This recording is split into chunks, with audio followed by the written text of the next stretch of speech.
and today's Solanews has something very special in store for all of you. We have hosted a great panel titled WGMI with a prolific lineup of some figures in the Solana NFT space. I can't wait for you to check it out. One last thing before we jump into our awesome panel. Remember to always protect your heart and your soul. And here it is, WGMI. I hope you enjoy. Hello, everyone. My name is Haley. You've probably seen my videos on Solanews. If not, nice to meet you all. And I'm thrilled to have a great lineup of NFT entrepreneurs and NFT pioneers today. So thank you for joining Solanews WGMI. The idea behind WGMI webinars is to invite founders of top NFT projects on Solana and find out more about their motivations and their vision, not only for their NFT projects, but for the Solana NFT space in general. I'm going to remind you one more time that Solanews is the go-to place to learn all you can about Solana and the Solana blockchain. So want to know more about any new Solana NFT drops, games, or projects that could change the world? We will have that news for you. This is a recorded session, but we have asked the audience to send questions, and we'll share the answers of our guests in an article on Solanews following the session. First and foremost, today's panel is going to run about 45 minutes, and we have a good number of questions to go through, so please be mindful of each other and share the stage.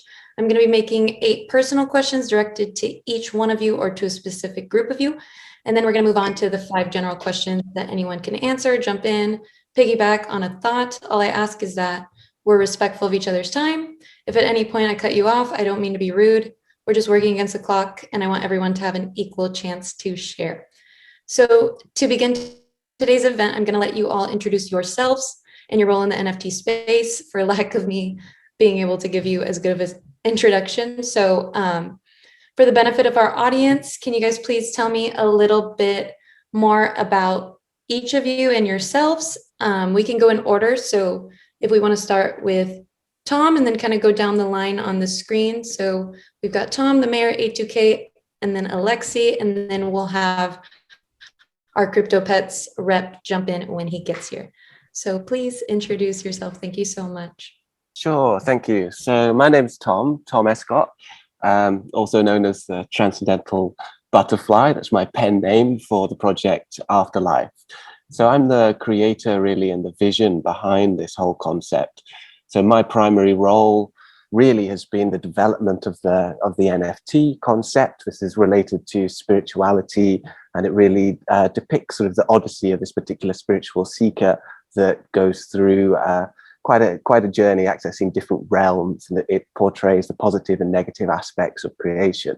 And this NFT project really is related to, or has a primary goal of creating an edutainment metaverse for spirituality, well-being, and the healing arts. And so, yeah, that really gives a bite-sized summary of what we're about and who I am. Perfect. Thank you so much for sharing.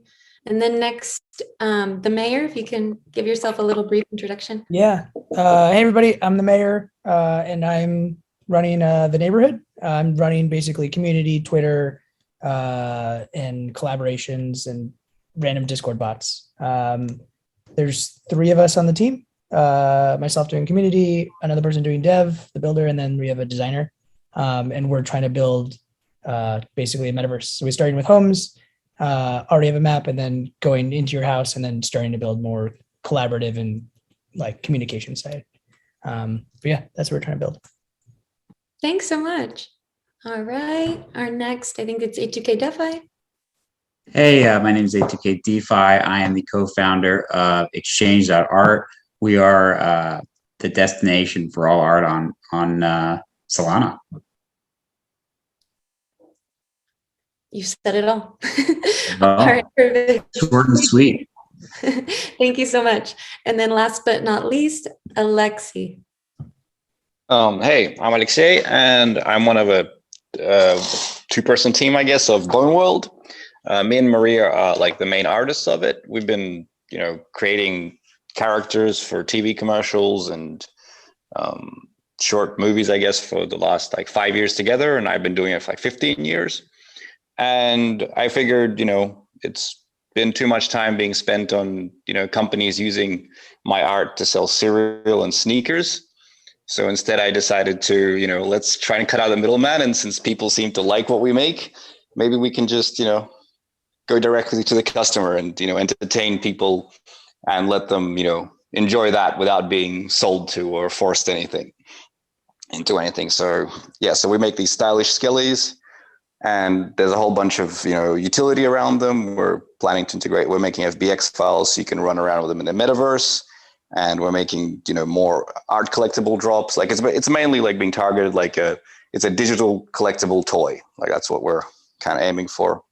So yeah, and people seem to be enjoying them and getting addicted to them and buying a lot more of them. So yeah.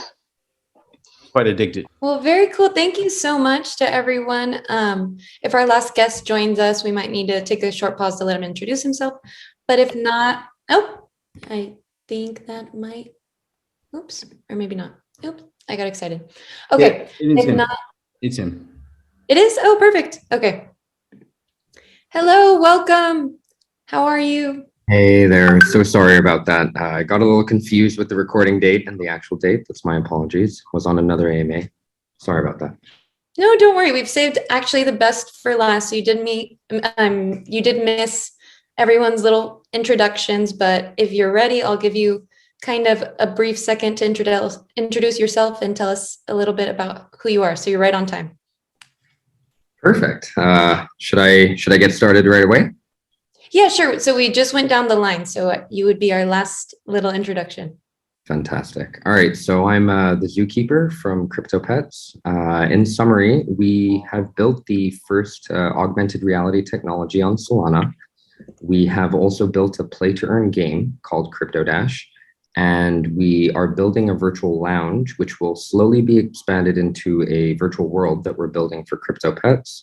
And the long-term goal of what we're trying to do is to build an open source, open world, cross-chain NFT gaming ecosystem. So the first world in there will be CryptoPets, and we will begin that metaverse development Q1 2022. Thank you so much for sharing.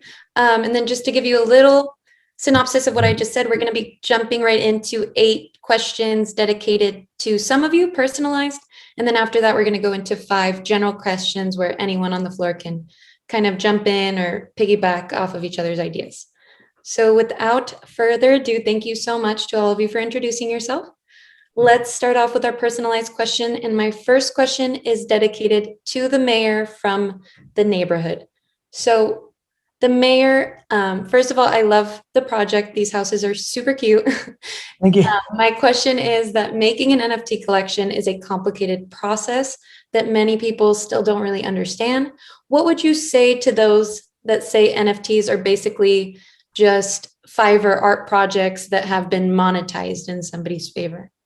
Yeah, I think the thing that people are missing is, and I think I was there too, like months ago, is there's I think, I mean, honestly, I think the biggest thing is the community that you end up missing is that if you're not bopping around in these discords, like, I don't think you understand what's really going on.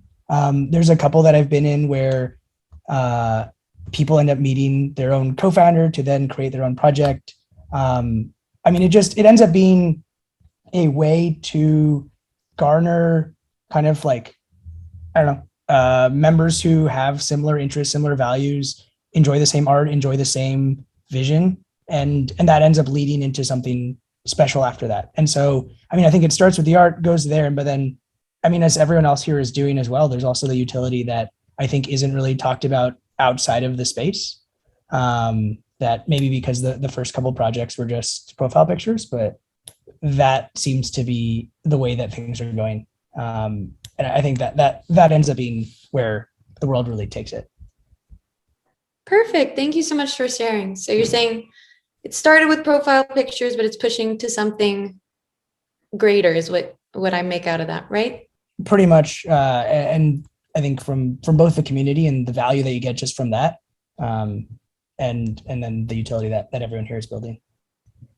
Thank you so much. Very brave of you for the first question. Not like you had a choice. I called on you. Okay, so number 2, I have a question for 2 of you actually. So you joined us right in time because this is for Alexi of Bone World and Zookeeper of Crypto Pets. And I am a big fan of both of your projects. I've been looking into them. So my question for you both is, and we can start with Alexi and then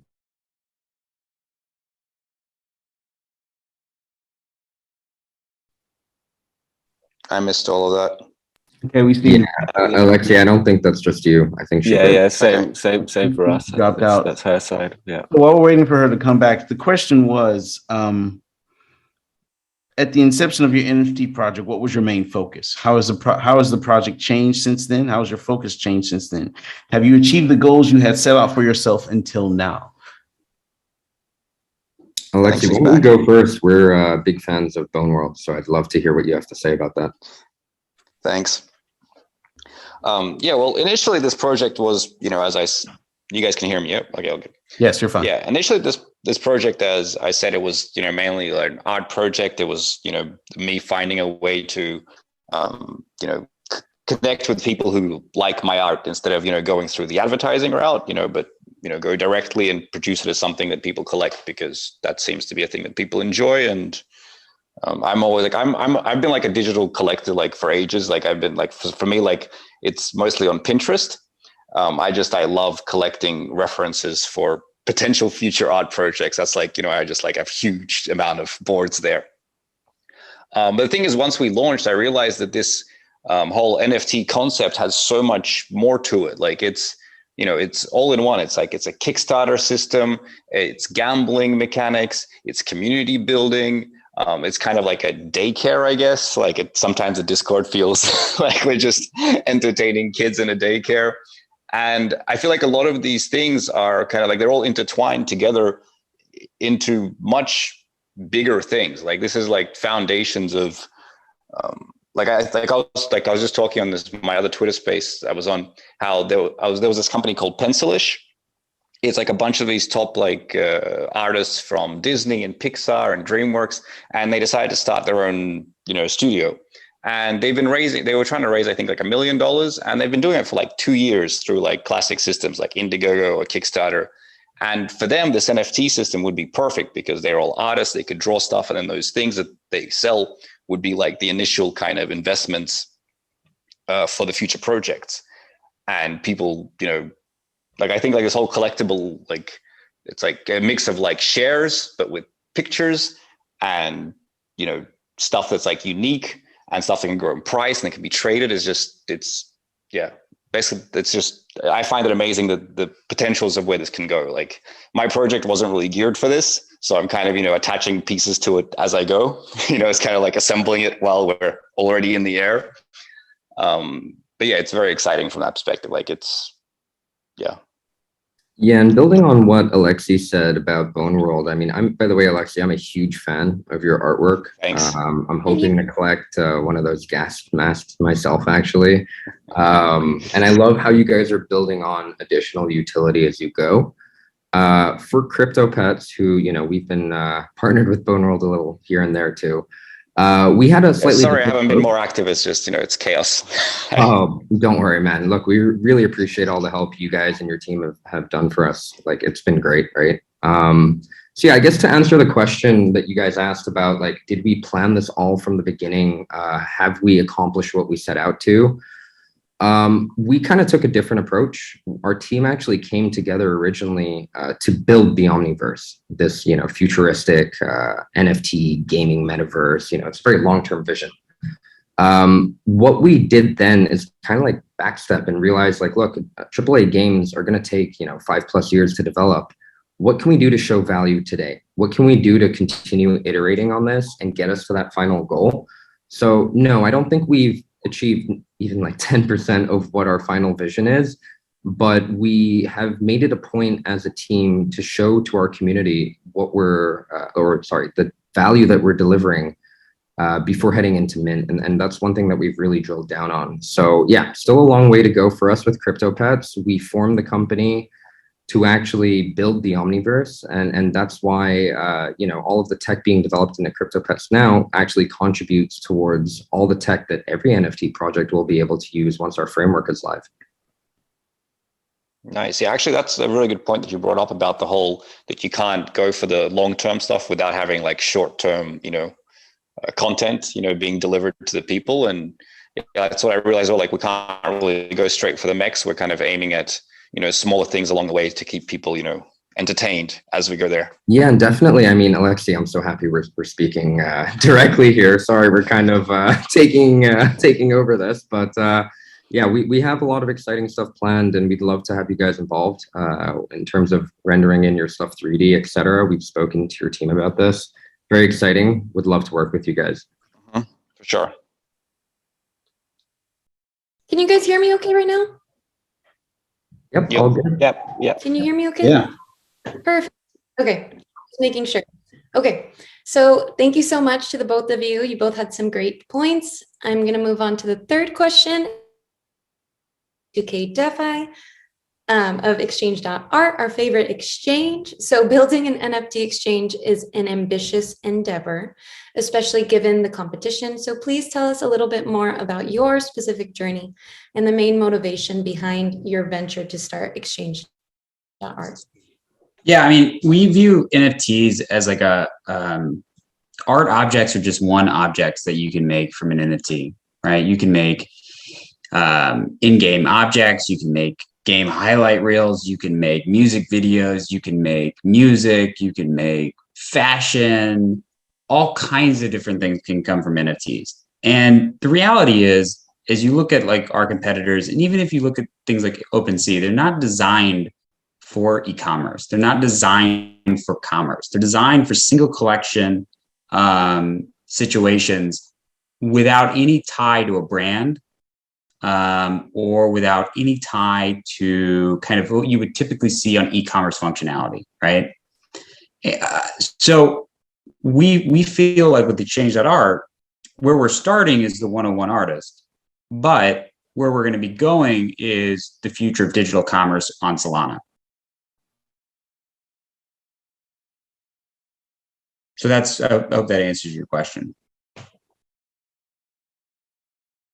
Am I coming in clear? Yeah, you're coming in. I think Everyone Haley's just a bit Yeah, I think she's dropped out. dropping out. Oh, let me go on my phone. I'm sorry. It's not you, it's Haley. No, I not think you. you're Not fine. you. It's fine. Yeah, It's fine. We heard you all. It was a great answer. Thank you. Oh, okay, great. Sorry. Okay, back to you, Haley. Perfect. So now I have a question for Tom of the Afterlife. And this is a very unique project, and I love the art a lot. My question is, so early NFT projects started as profile pic, like we just heard, or PFP projects, and then evolved into communities.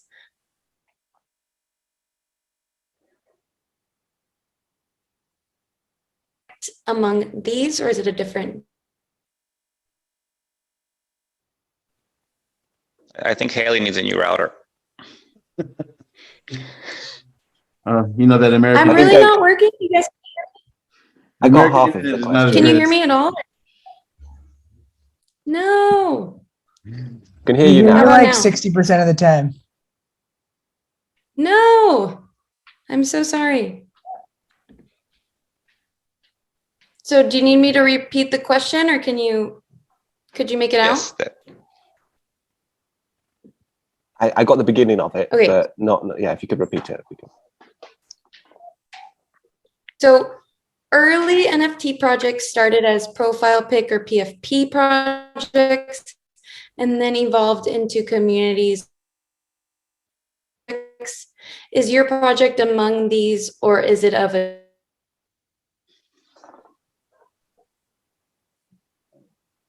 Evolved into communities, or So basically, the question was if your project is when they're saying that it was a PFP project or the products evolved in communities, what she's asking is there are other utilities such as play to earn games or metaverse focused projects. Which would your project be based under? Would it be one of those, or would you be a different genre altogether? okay, got it. Cool, thanks. So, well, Afterlife as a project does encompass certain aspects of that. You know, our artwork when we do our design reveals, you know, it's pretty cool and it's going to look good as a profile picture. but a primary part of what we're doing really is trying to build community around spirituality and well-being, natural living, and also the healing arts. So it's been dance, music, all these kind of things that help people with creative expression and to really connect to a deeper part of themselves and to improve your health and well-being. And as I mentioned before, this NFT, I think what Alexei mentioned about the NFT space being sort of a combination of Kickstarter and other investment routes. This is really partially what Afterlife is doing as well. As our long-term goal is to build a metaverse, which is going to be a decentralized platform to bring together, amazing minds, different teachers, spiritual teachers, coaches, practitioners, musicians, artists. And so the real essence of what we're trying to do is to achieve that decentralized platform and to bring in creatives to contribute content on that. And this is going to be a metaverse, so it's an interactive and immersive platform. And the reason, why we're really pushing for this is, especially at this time, I think it's quite a difficult time in society, with everything happening related to the pandemic. There's a lot of fear, there's isolation, and there's a real need, I think, in society for people to focus more on their health, to focus on their mental health as well, and to really connect to a deeper part of themselves and learn how to better manage stress and become healthier and more resilient at a time like this. And so that's really the main motivation and goal behind Afterlife, is to bring together that community. We're doing that in the NFT space, and we're also focusing on decentralization. So then we can really safeguard all of this knowledge and harness the power of the blockchain communities and utilize the funding from this space.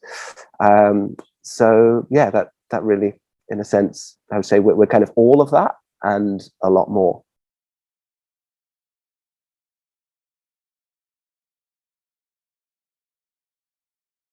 Great. Back to you, Haley. I think she's frozen again. Okay. Well, the next question is for Alexei and A2K DeFi. We know that building a community is the utmost importance to all NFT projects and exchanges. What ideas do you have to build your community, or what have you done to better the lives of the supporting members of your community?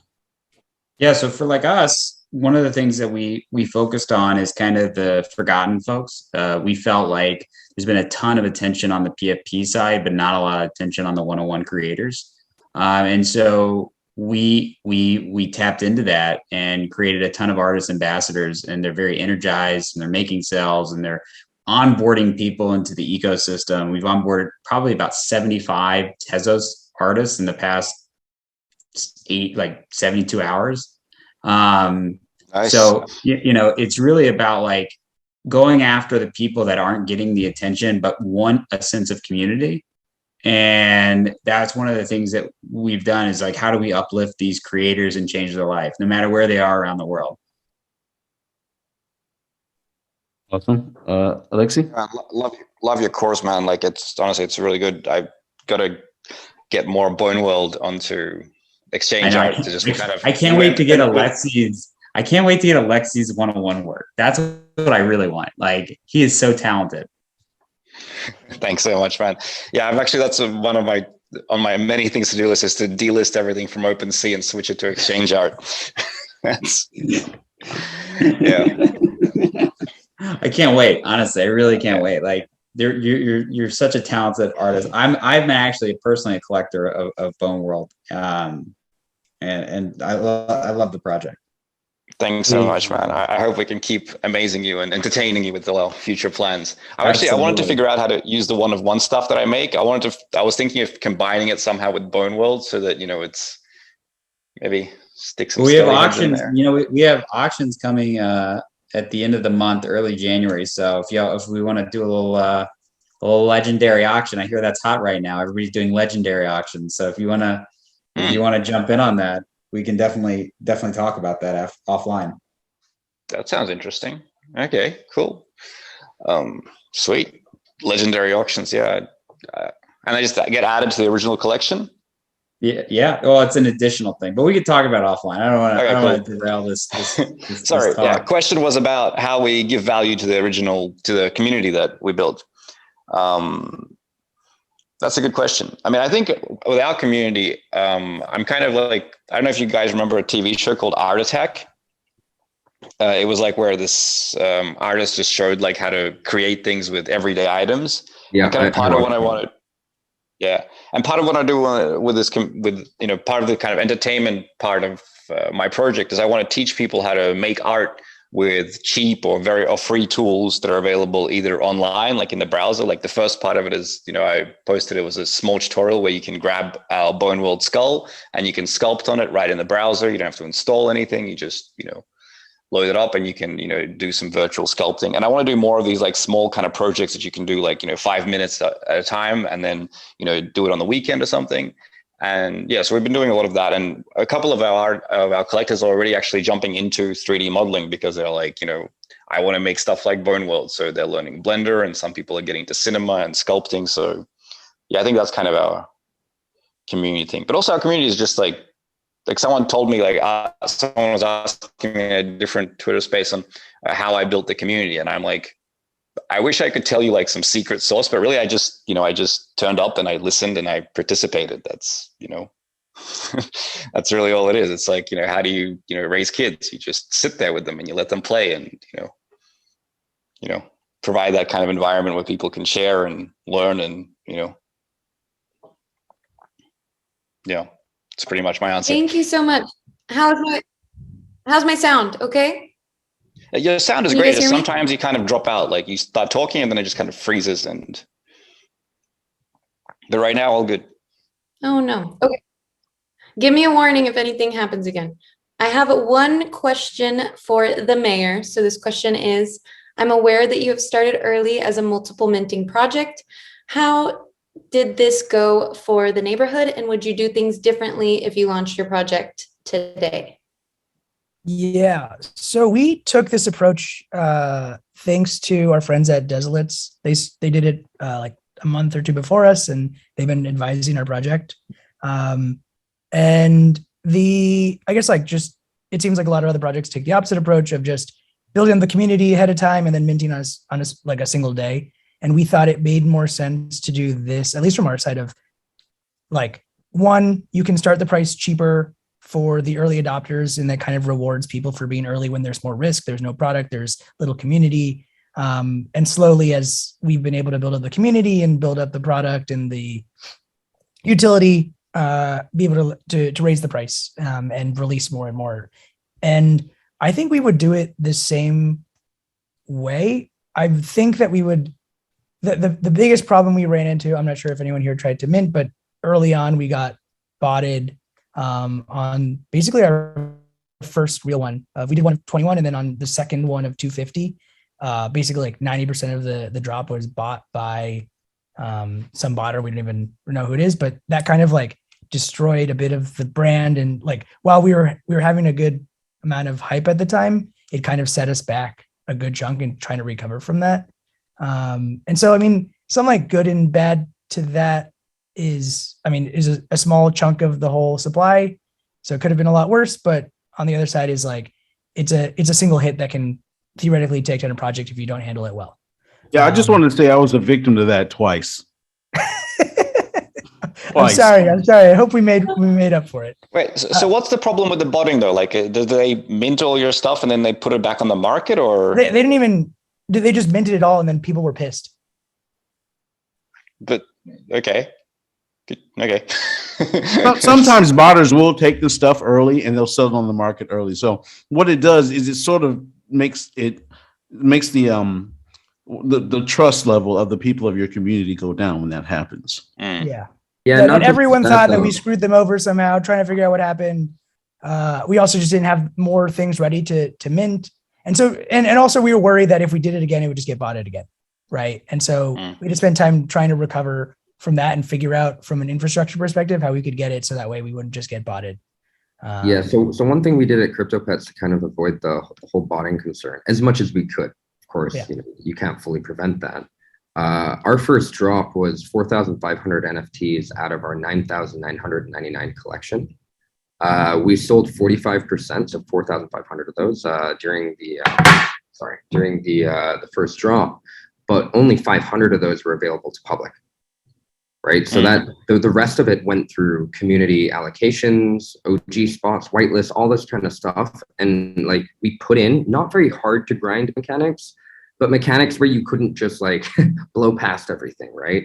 So in the end, there were only actually 500 available to public. You know, we sold down in about 10 minutes after, of course, saturating the entire pre-sale. But we did this to avoid the botting as much as possible, actually, because, you know, usually botters are just going to like wait for the mint, hop in, and then just try to mint everything out. They're not going to be there for 2 weeks before trying to grind a roll.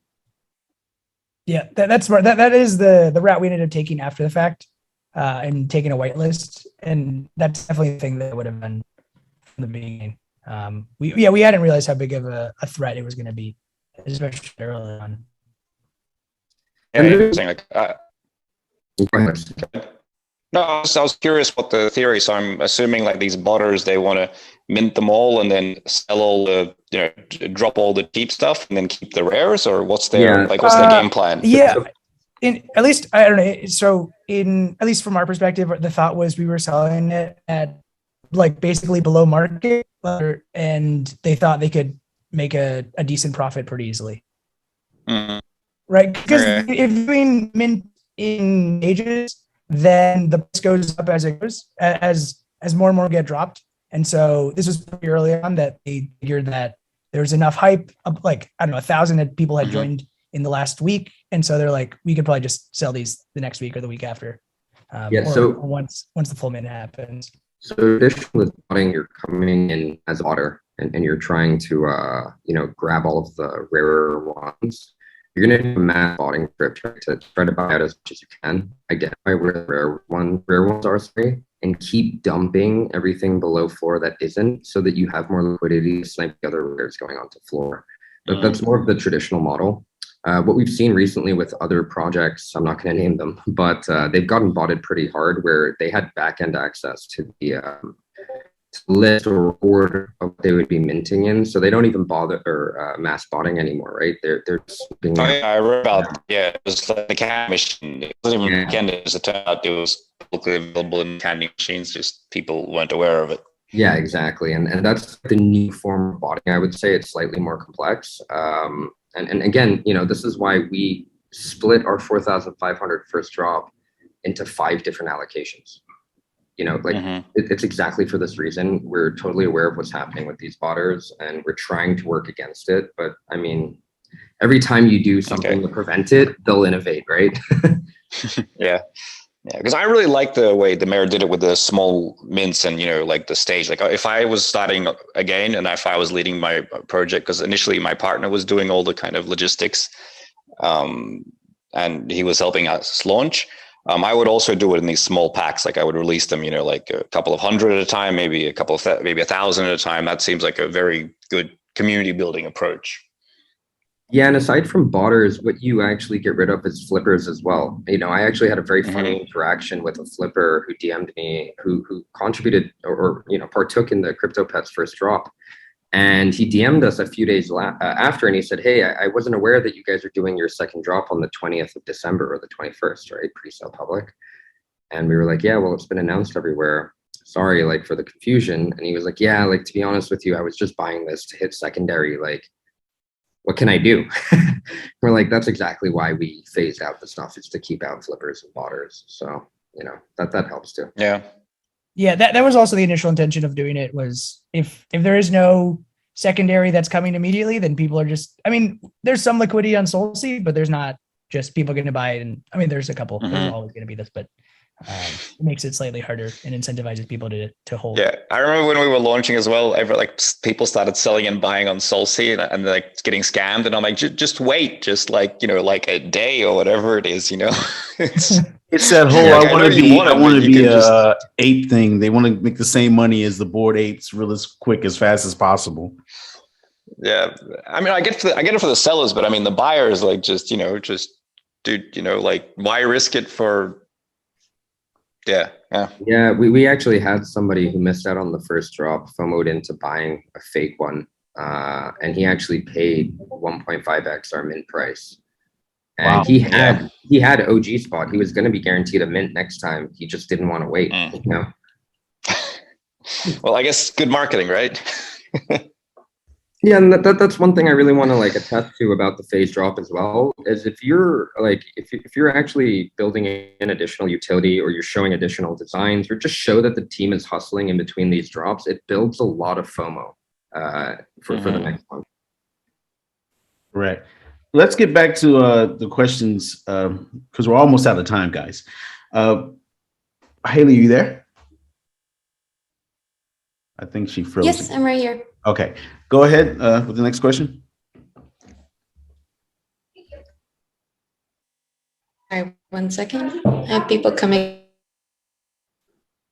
I'll do the first question first. So, guys, the next question I have is more of a general question. It says, in the press, we can often find articles stating that NFTs are worthless. What steps are you taking to ensure the longevity of your project? And this is a general question. Anybody can chime in. Okay, I can go first. I think worth is a very relative question. Like, are basketball cards worthless? Are stamps worthless? Is cash worthless? It's just, if there's enough people who care about something, then there's worth to it. It's not a, if we have a community of people who care about skellies, then that's what their worth is. I don't know, like some people think Louis Vuitton bags are worthless because they work just as well as, a $20 bag, but, different function. So for some people it's status symbol, for some people it's collectibles. I don't know. Yeah, I think I completely agree, with what Alexi's saying. I mean, even if we look into, the conventional art world, there's pieces that are incredible, some, we go into an art gallery and someone stuck a piece of blue tack to a wall, and this is considered, the best art in the world, and people, will pay millions of dollars for, paintings that technically have no value. But I think in the NFT space, it's there are obviously some pieces of artwork which people, might not think are that amazing, but really the vision behind these and what people want to do, there's a whole different realm of possibilities in the NFT space, I think. So that's what a lot of people don't get, that if you're building that community, and this is really what we're trying to do here, especially in Afterlife, and I see other people are doing that as well. We mentioned bringing together like-minded people that share a common goal and a vision, and then the NFTs really just represent that. I think actually in the NFT space, there's even more potential value to these than even in the conventional art space, when there isn't a project or a community or a mission behind that.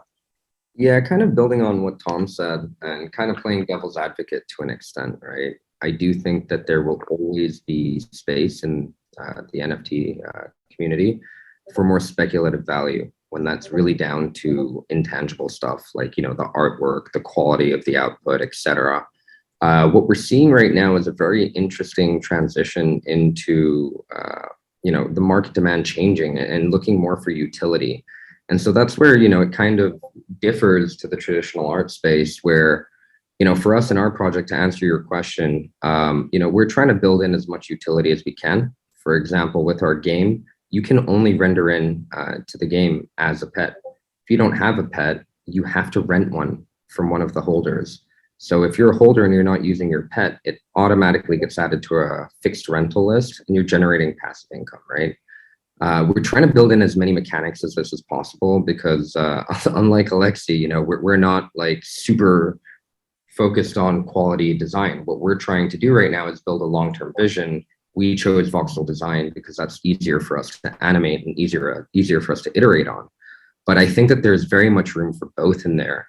And I've seen successes on both sides where you're either doubling down into the art side, more of the intangible valuation of projects, or you're going like hardcore into tech or utility or something like this.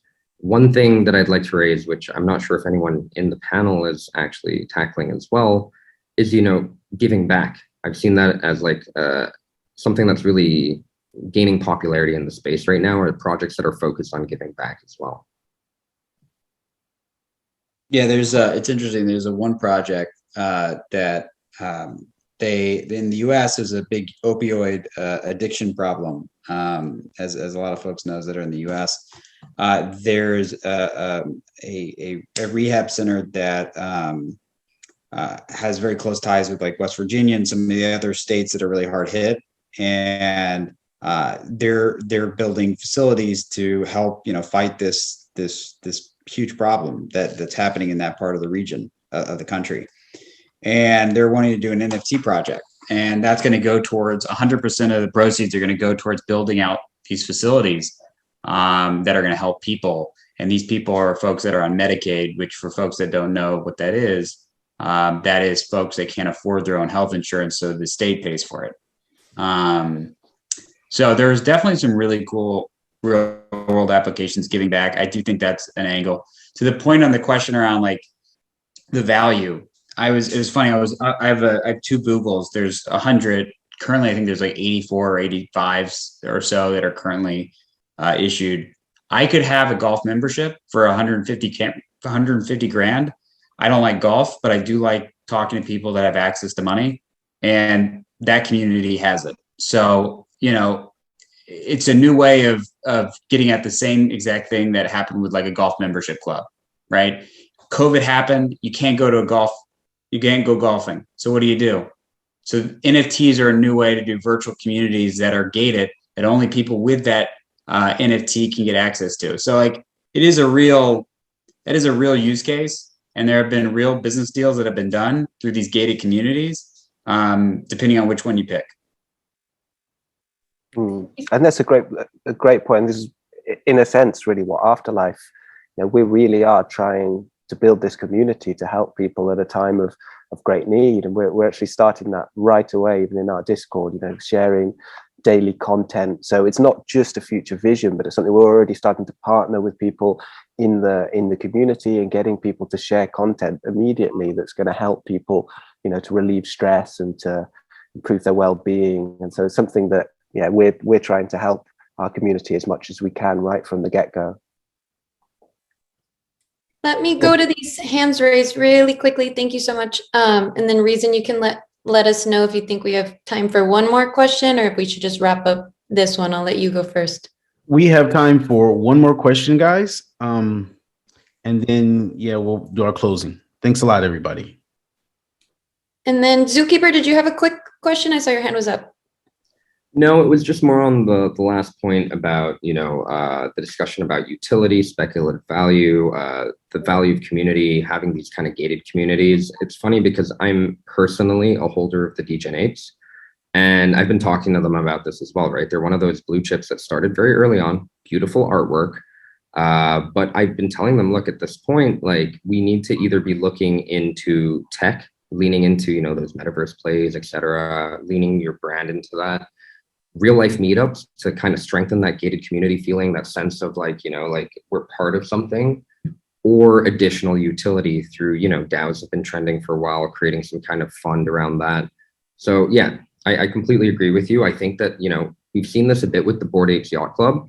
They're onboarding celebrities like crazy. They have, in-person meetups, and, they're garnering a lot of traction around that too. So I'm not saying like it just has to be utility, or it just has to be artwork, or it just has to be, building some sort of feeling of exclusivity. But I think those are any one avenues that projects can look into. Awesome. Thank you so much for sharing. And yeah, I do agree that some of these feel like kind of glorified digital country clubs, very exclusive, super big status symbols. So that's awesome that it's going towards that direction.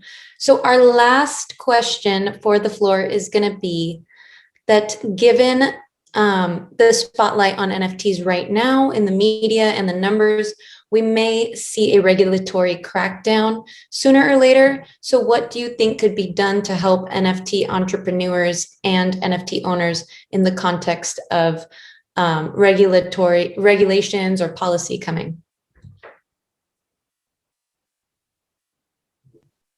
Yeah, for me, I don't think it's going to be that soon. If it happens, you're like at least 2 to 3 years out.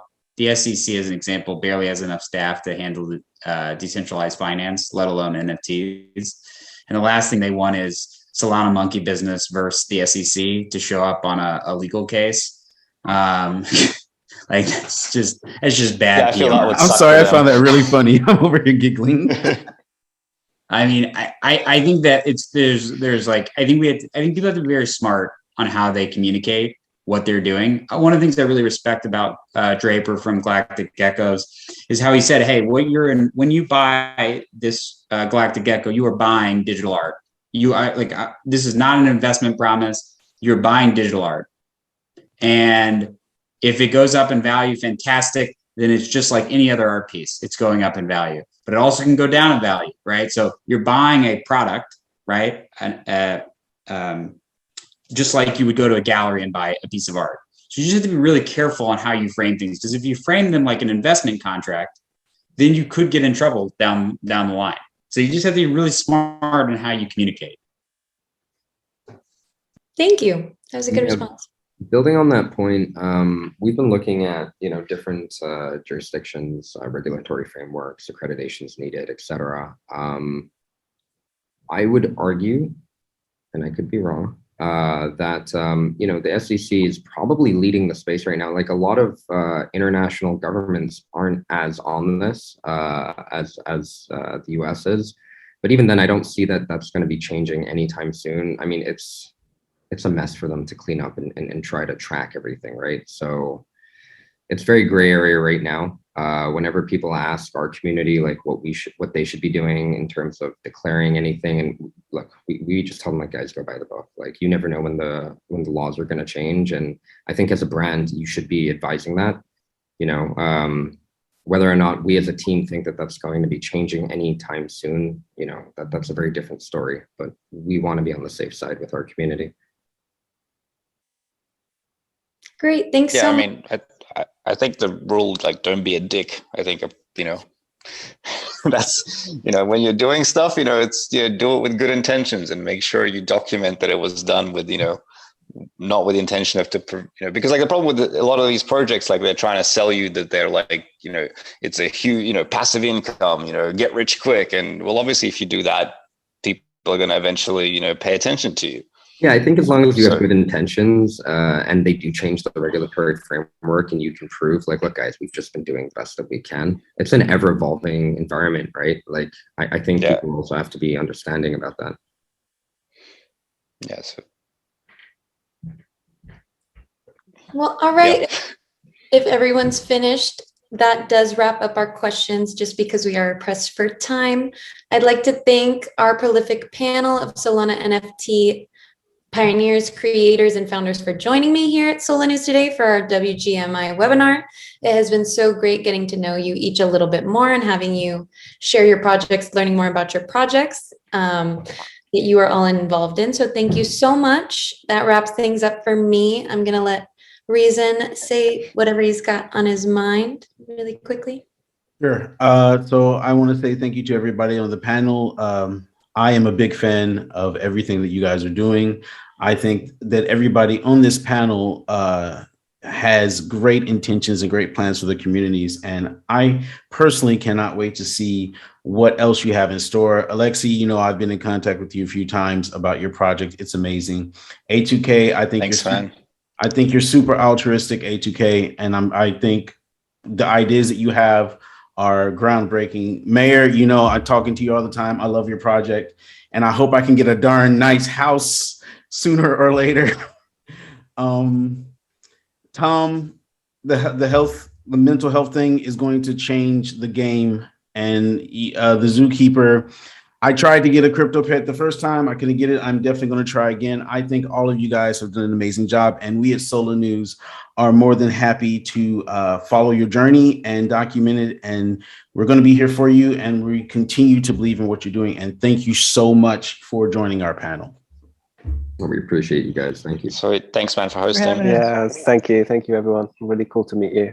Okay. Yes, ditto. Thank you so much. So again, thank you so much to our panel for joining us. Thank you to our viewers for being here with us, and we will catch you next time. Again, if you have any questions for our panel members, be sure to just comment them below, and maybe they will make our next segment. I'm gonna go get a new router and some new Wi-Fi. So thank you so much. Thank you, Haley. Appreciate it. Thanks, guys. Thanks, Haley. Thank you, Ryson. Thanks. See ya. No problem. Have a good one. Bye-bye. See you guys.